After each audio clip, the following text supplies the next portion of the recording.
Hello students, in this lecture we are going to start with the chapter number 7, that is the market structure.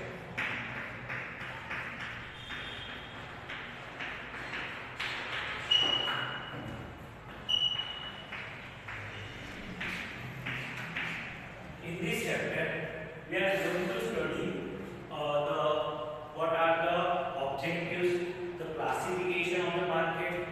The market is also classified into the various categories that you have already studied from class 7 till EY. So the introduction part, first of all we are going to start with that. In general, market means a place where there are many buyers and sellers of a different product who are actively engaged in buying and selling at. The firm's demand curve is expected to demand on such things as the number of sellers in the market and the similarity of their products.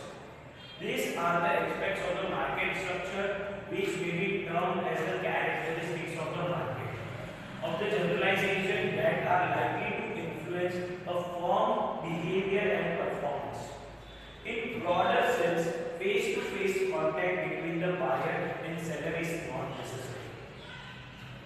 They can establish contact through the different means of communications like the letters, agent, telegraph, telephone, etc. or the newspaper. Thus, the term market does not mean a particular place but the entire area where the buyer and seller of a commodity are in such a close contact with each other that the price of the same commodity tends to be throughout that area. So first of all, what is the market? The market is a place in which the buyer and the sellers are meeting and deciding whether they want to do the business or not. So it is not just the physical appearance should be there in the market. You are communicating through telephones, with the help of internet messages, through agents, telegraph, the various modes, letters. By the various modes you are communicating and you are doing the business. So the various professors have defined the market. The term market refers not necessarily to place, but always to a commodity and the buyer and sellers who are in direct competitions with one another. So in a place where there are many competitors who are doing the business as well, there are the many buyers who want to purchase the goods, different types of the goods, different qualitative goods, different quantitative goods. So these all things happen in the market. What are the objectives? The objectives of the market structures, they specify that market structures influence how a firm behaves in pricing, supply, barriers of the entry, efficiency, competitions. So what they specify that in a market where the person, the people who are doing the trade are doing the commerce, they are purchasing the goods and some persons are selling the goods. So they also has to face many things. They have to face the competitions. Sometimes there is a shortage in the goods. There is a lot of demand. So these all things they influences the market. It enables an organization to control its market. In the market, the people, the individual who is doing the business has the power to control the situation, is planning that part. Market structure helps in strategic decision making. So you can properly decide, you can make strategies by making the decisions. So sometimes you have to react in the situations what the situation demands from you. So the people make the rules, regulation, make the policy, make the structure, has to implement according to that, so that the business will run efficiently and smoothly as well. So even they have specified the characteristics of the market, the area where the individuals are meeting and doing the business. So within the country we can say as a domestic part, domestic market. Outside the country we can say the international market or the global market. The buyer and sellers, they are exchanging goods and services. The seller is exchanging what he wants to sell. The buyer is purchasing what he wants to purchase. So this is the exchanging of the goods and services is held in the market. Why the individual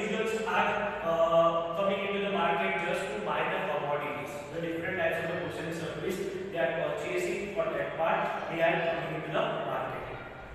So there are always in the market, there is not going to be only the one individual. If the only one individual is going to sell the product, then it will be the monopoly.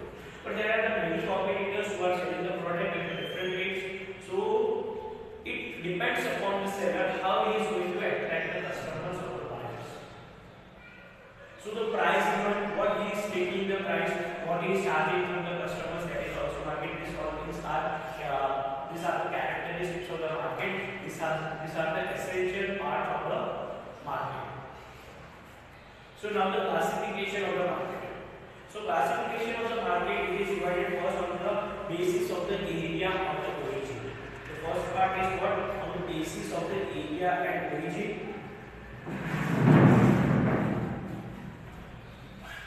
The economics have classified the market on the basis of area or origin, which further can be summarized as number one, local market. Number one is what? The local market.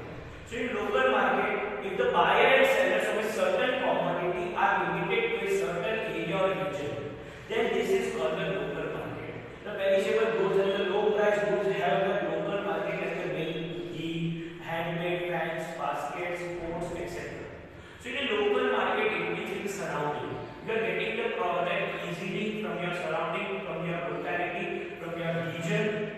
So these things are the goods which are manufactured in the local areas. So ghee, milk, even handmade articles. So these things you can get easily from the local market. Second is the regional and the provisional market. If the buyer and sellers of a commodity are confirmed to a certain region, say the province like the Rajasthan or the Haryana, then it is known as a regional or the provisional market. The area of the regional market is greater than the local market. The demand of the rectangles in Rajasthan or the demand of the area in Rajasthan. So here, the region is specific. Suppose I want to purchase a food, I will get this type of goods in Rajkot, in Surat, in Ahmedabad. Such as they are specified in Rajasthan, you are getting this some type of goods. So that is depend upon the some regions. So you are getting them goods easily from that region. So that is the region. Third is the national market. You know the national from all over the country. Within the country, it is you get the product into the domestic market, but inside the boundary of the India, not the outside. So that will be the national market. If I want to purchase goods from Maharashtra, so it lies in the India. Okay, so I will get that part. If I want to get goods from Delhi, so I can get that goods easily. International market, we are doing the business outside the countries. Suppose I want to purchase goods from Sri Lanka, Australia, New Zealand. So that will be the international market. So first cost, it is divided into the area of the region. First is local, second regional, third national, and the fourth is international. Now the second is on the basis of the type. Classification of the market, the second part is on the basis of the type. On the basis of the type, the economics is classified the market as a very short period market. Then short period market, very short, then short period, long period, and very long. So first of all, very short period market we are going to understand. This market can further be classified into the daily market or the weekly market. Very short period market is a market which takes part in the transaction for a very short period of time, say a few hours or a day or so. In a very short period, the supply of the product cannot be increased. Example, the milk. Here the demand determines the price. The very short period market generally perishable commodities at the exchange.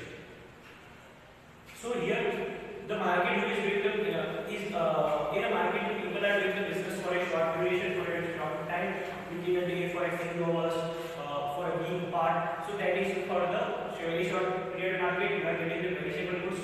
You can't increase the supply at a time. So according to the demand, the price of the goods is $5. Suppose my commodity I value the 500. Whatever. So on this commodity, suppose there is a demand. The 5,000 people are demanding. So according to that, I will charge the price. Because I am not going to increase the units within a short time. Or suppose there is a demand of only 200 products. So So I will take the less price for that, right? This 500 goods get sold. So these are the things. So in this they have specified a daily market and the weekly market. The market for the perishable commodities come under the daily market. Example, milk, vegetables, these are the perishable goods.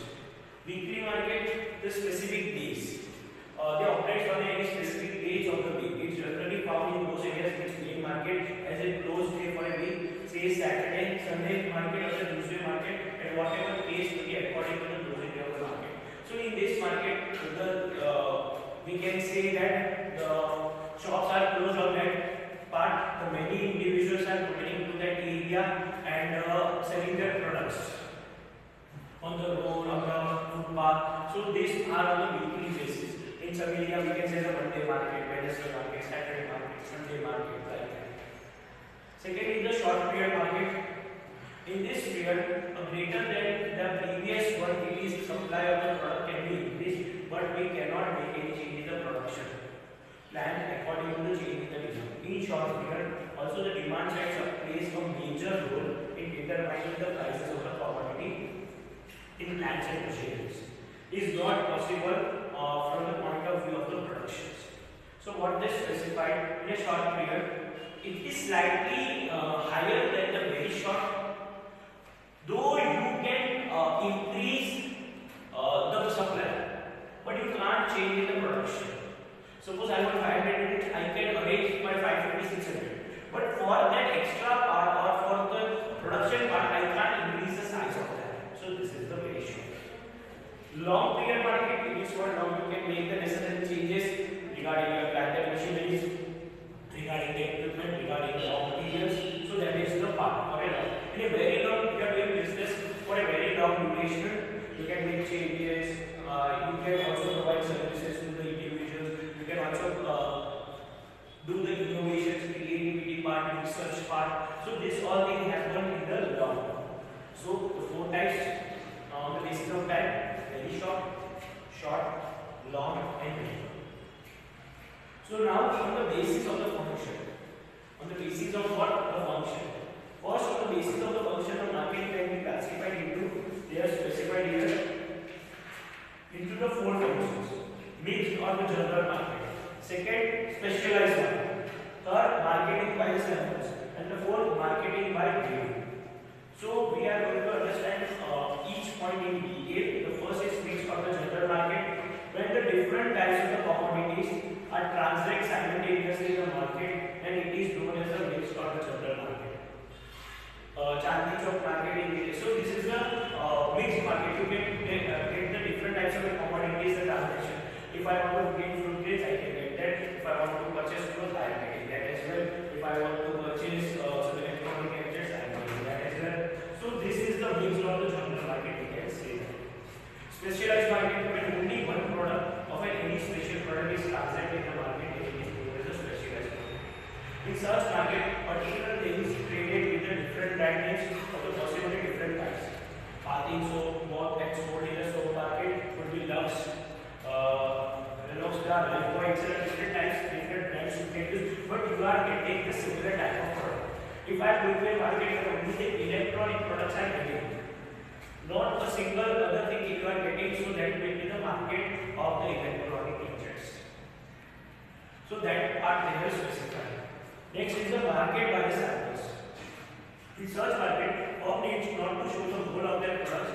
They only get samples to their agents or they will themselves show the samples of their product. In case of the wool, cloth, paint, etc. So we are selling goods on a bulk quantity.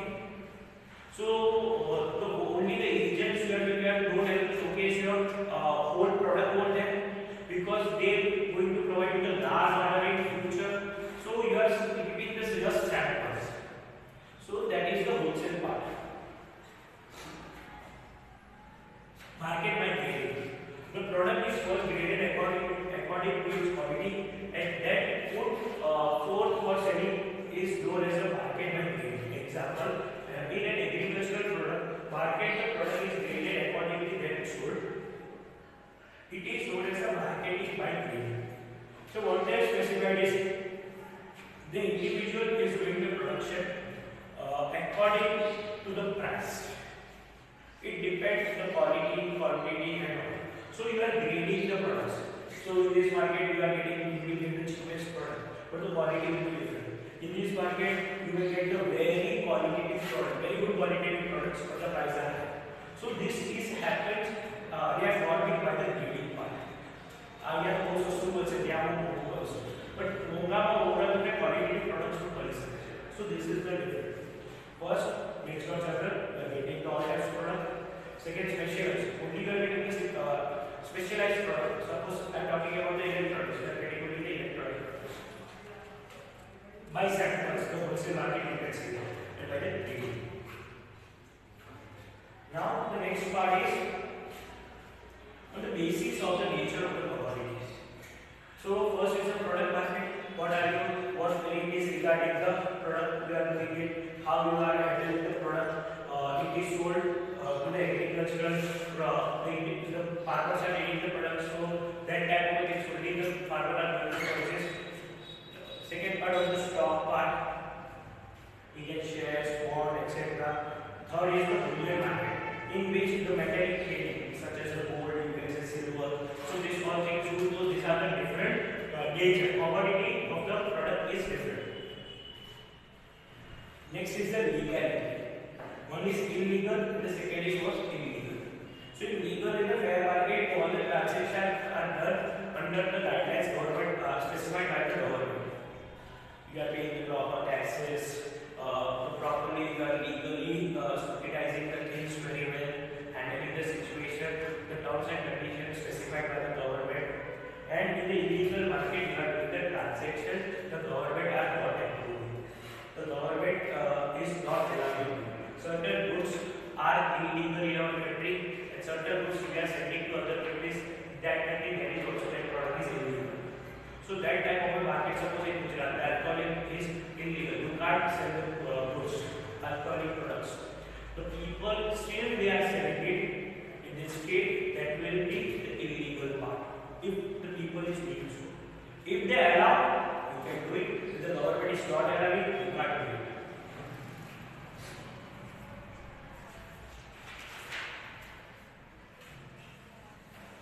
So, classification of a market on page number 76 is specified in one tabular form. So, on the basis of region, the first is local, regional, national, and international. On the time, very short, long, and very long. On the basis of the function, next, under specialized by samples and grades. On the commodity product, stock in the middle. Next is on the basis of legality, legal and illegal. So now what is the market structure? Next part is what is the market structure? So market structure, it is divided into first of all we are producing the production, then this is the structure. The level of production of any commodity depends upon structure of its market. Possible outcomes of the sales, revenue, profit are the price and the structure under the market structures. The firm demand curve to the industry's demand curve is expected to depend on such things as the number of sellers in the market and the similarity of the products. These are the aspects of the market structures which may called characteristics of the market or the generalization. They are likely to influence the firm behavior and the performance. These are many other aspects. There are many other aspects of the market structures that may influence the behavior. These include the of the entire industries, nature and the size of the purchaser, of the firm products, the firm ability to influence the demand by advertising. To reduce the discussion of a manageable size, economics has focused on the theoretical market structures that are expected to represent a high proportion of the case actually encountered market societies. It is the portion we shall look at the four of this perfect, monopoly, monopolistic and the oligopoly. The price and the level of the production of a commodity depends upon the market structure of its conditions. Market demand depends upon the following factors. What is the nature of the commodity? The goods are the homogeneous or the heterogeneous. The number of the buyers and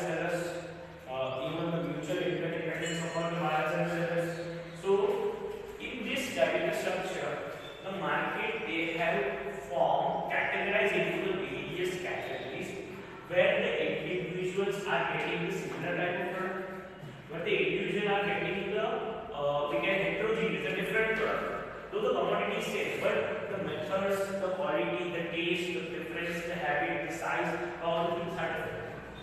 So they specified that in the earlier classes we have learned regarding the monopolistic, monopoly, oligopoly, perfect competition. This thing you have already understood.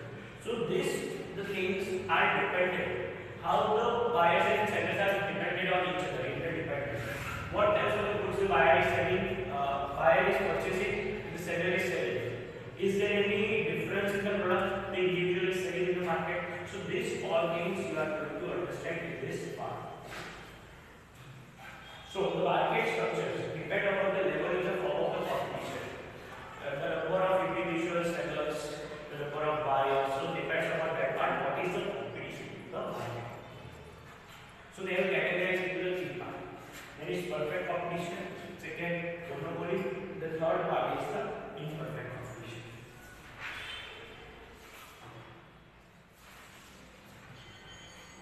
So the first we are going to start is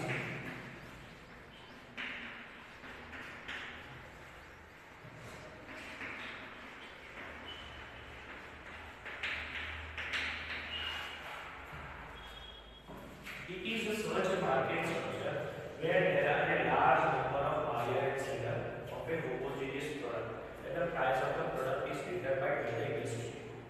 There is a one price that prevails in the market.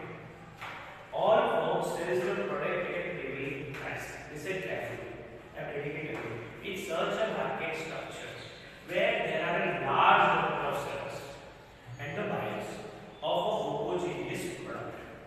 And the price of the product is determined by the industries.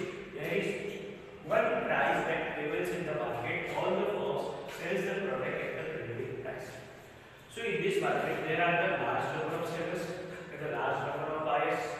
There are many sellers and many buyers. The product are homogeneous means the similar product you are getting in the market. And getting job from one shop and getting the job from the other shop. So price is decided by the industry is the same. So at that prevailing price, many individuals are purchasing that product. So it happens in the perfect combinations. So according to the definition, perfect combination is a market equation. There are many firms selling identical products with no firm being large enough relative to the entire market so as to be able to influence the price. There is not a single person who influences the price, because if he charge very high price, the buyers are not going to purchase from him. They are going to go to the other place to buy that product, because the buyer also knows in perfect combination the no individual or seller can influence the price, because the price are what is similar and the product is also similar to homogeneous product. In other words, a perfect competitive firm is too small and insignificant to affect the market price, like a wheat farmer. He is a price taker who can sell all his fishes to sell at the ruling market price. In terms of the elasticity of the demand, a perfect competitor face a horizontal demand for his product. Coefficient of the elasticity being finite. So here in this market, so not a single person, whether a small or a large businessman, can influence the price, because the products are similar. The price taker or the seller, the way he is doing, that he is going to rule the market by his price, so that is not going to be possible over here. Even they have specified the characteristics. First is the large number of the buyers and sellers. In this market, there are many buyers and many sellers, because the similar products you are getting into the market. So there are people are selling the same product in their shops, in their offices, and the buyer are also always the buyers are going to be the large number, because they purchase the goods from the market. Second is homogeneous product. So in a homogeneous product, what they have specified is you are getting the same product from the different shops, from the different individuals or the different sellers. So in the first point also they have specified into the form of diagram there is a uniformity in the price. So that's why the average revenue and the marginal revenue is going to be the same. It is not going to get different. They have specified the value. Absence of the artificial restrictions. So there is no restriction in the demand because the supplies, demand all is the same, the price of the goods is same. So the external part there is no problematic situations. Free and exit the people want to purchase the goods and purchase, whether they don't want to purchase, they are going to purchase. Even the seller also, if they want to sell the product, they will sell. If they don't want to sell, they can leave the market as well. Perfect knowledge about the market. They also know the knowledge about the market and what price the other individuals are selling, what is the prevailing price, what are the market conditions. The people also know regarding the market conditions. Perfect mobility of the factor of production. You can move from one place to another if you want to transform your market into the perfect competition. You can easily move. The people will also purchase in the different market of the similar product because the product is the homogeneous. That is why. No existence of the transportation cost because here the transportation cost is same for other individual. So for one individual the individual is paid high, the other individual is paid low. It is the same because for the same industries the goods are given to sale into the market. So there is no cost for that into the competitive part as well. So we have seen the 7 points. The first point is large number of buyers and sellers. Second is homogeneous product. Third is absence of artificial restrictions. Free entry and exit. Perfect knowledge about the market. Perfect mobility of the factors of production. No existence of the transport cost. So in the next lecture, we are going to start with the monopoly. Then the imperfect competition, we are going to start with the monopoly state, oligopoly. So that all the points and the characteristics we are going to start with the next lecture. Okay.